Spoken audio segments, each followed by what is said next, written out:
Waiting to finish my last day of training, and it is windy as all let out.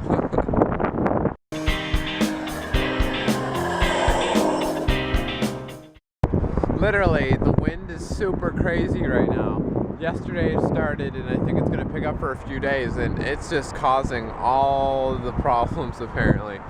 Everyone's worried about brush fires. I mean, we have other things that are going on too. Oh, my backpack just fell off.